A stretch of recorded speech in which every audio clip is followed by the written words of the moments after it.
we are building an ocean in the middle of Midrand, for crying out loud.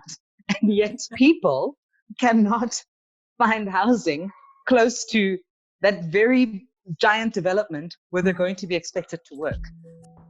The clip you've just heard is from my interview with Vuyiswa Mutshekwane, CEO of the South African Institute for Black Property Practitioners.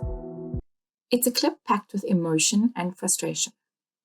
Two things that struck a chord as I interviewed the Cyberb CEO, following the release of their suggested post-lockdown economic recovery plan.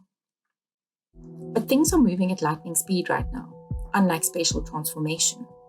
And we're transitioning from hard lockdown to level 4 of 5 alert levels for the phased reopening of the economy.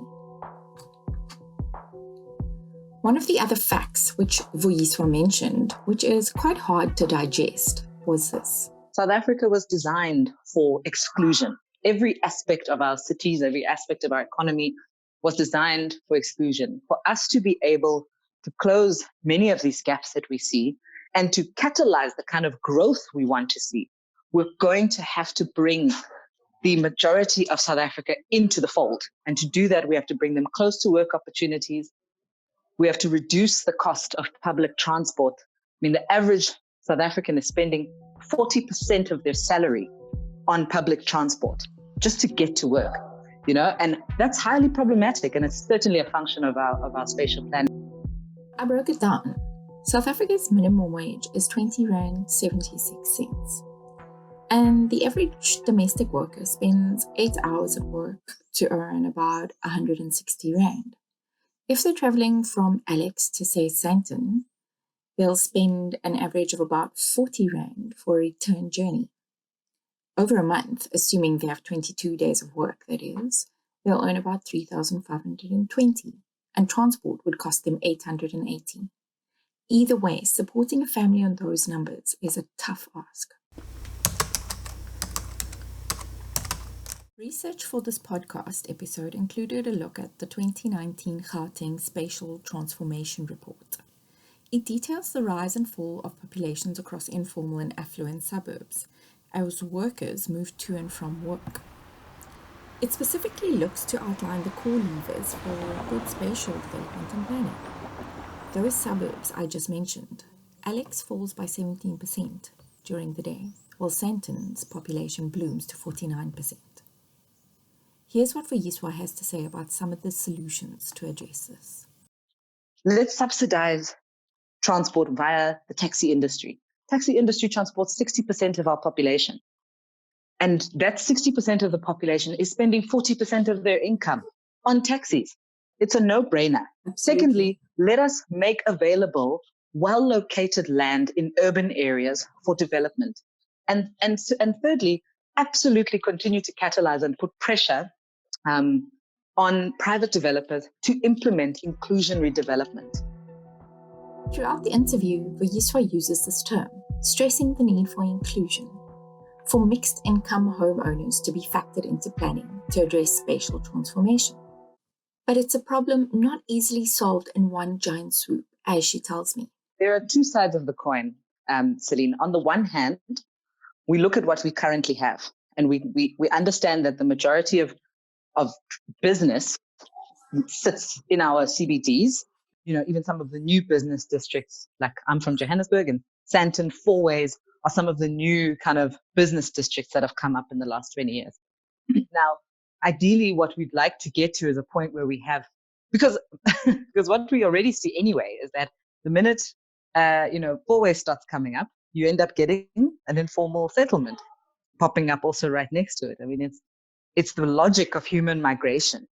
This is what's going to happen. So we need to be proactive about that type of development and already plan, knowing that, okay, we know the patterns. If there's a settlement that's going to come up, or a new luxury development, or a new suburb, or whatever, that's going to be a business district, of course, there are going to be lower income people who have to also be part of that economy. So we have to build in an inclusionary way. Vuyiswa makes it clear mixed-use developments that create a live-work-play environment are crucial to the spatial transformation roadmap as a socio-economic catalyst. She breaks it down even further this way. There are close to 3 million people living in Soweto. That in itself is an economy. But yet, if you compare the capital inflows, in an area like Sandton versus capital inflows to an area like Soweto, you will see a vast difference in terms of the kind of capital that has been attracted or has flowed into those areas in the last 20 years. And so you can't be surprised when an area like Soweto is still, in the doldrums. And what I'm saying is it takes a concerted effort by local government policymakers and planners to direct, incentives and also government investment into those areas to catalyze the growth in those areas. But it also takes a concerted effort by private sector to say, we want to be part of the solution. We're not just going to go and build giant shopping centers everywhere and build giant, luxury developments everywhere.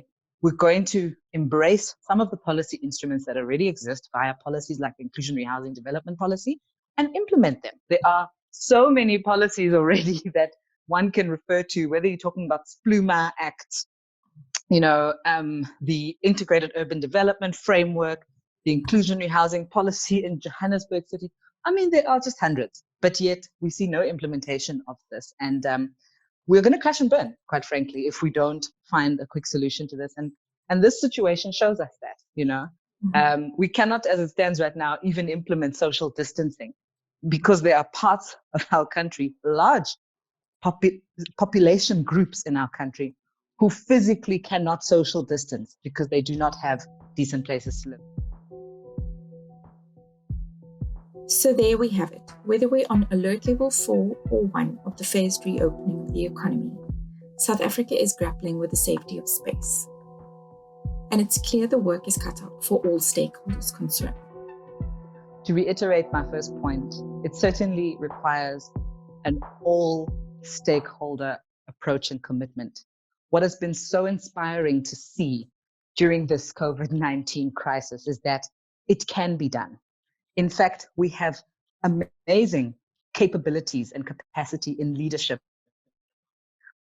both at a government level and at a private sector level in our country. And when the need arises and people are unified around a common vision, miracles happen. The miracle of what can be done when we all rally around a common vision and, when we demonstrate empathy towards those less fortunate to us, and when we recognize our individual and collective role in making this country function and making it not just function, but really untapping the untapped potential that we have. So I'm hoping that what will not be lost post-COVID-19 is that spirit. I've seen that we can do it. We've all seen that we can do it. And now we need to keep an eye on, where are we taking this country? What is our common vision? And what are each of us going to do in our respective quarters to make that happen? And I think that's the key takeout for me in this whole crisis. Whether you are new to investing, an experienced investor, or an industry professional, hit the subscribe button so you can join us for the next episode of Property 24's podcast, as we look at the pulse of the issues impacting the property industry in South Africa.